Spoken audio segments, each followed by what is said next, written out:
An important aspect of managing desktops for your end users is controlling how they're going to behave for those users. In this session, we're going to log into the management console and create what are called session settings. These session settings will control the behaviors of the desktops for these users. So let's take a few minutes to create session settings that we plan to use for a Windows 7 desktop for our knowledge worker group. First, I'll go to the Configuration tab and choose Session Settings. You'll notice I have some predefined ones, but I'm going to create a brand new one, adding RAM capacity for these knowledge users. I'll click on Create New, and then follow along by filling in the form. We'll call this Win7 4 GB for 4 gigabytes. You can put in a description.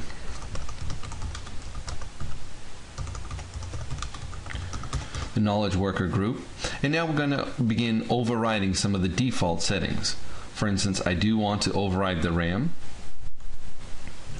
and I'll put in the entry for the amount of RAM that I want for these users, and we're going to do this at 4 gigs.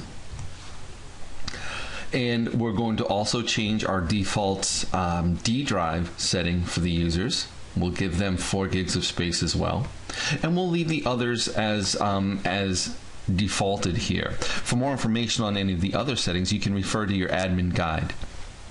So I have my default system settings. We're going to leave our networking to NATed, so all deployed guests will get their IP address from the VERDE server.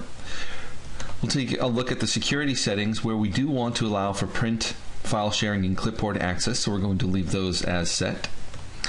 Our leaf deployments will allow for 30 days of disconnected use, and then any updates that are sent to the users will be deferred, allowable for up to 72 hours. So we'll leave those settings. Next, we'll review our protocols, and the protocols here are established for the type of network connectivity that the end user has to the VERDE server, and whether or not we're going to allow for straight RDP access or our multimedia SPICE access based on those settings.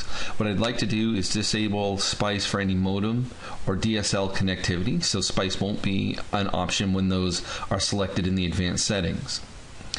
And then we'll go ahead and look at our USB settings. In this case, we do want to allow for USB support, and we will allow all USB devices except human interface, the HID setting.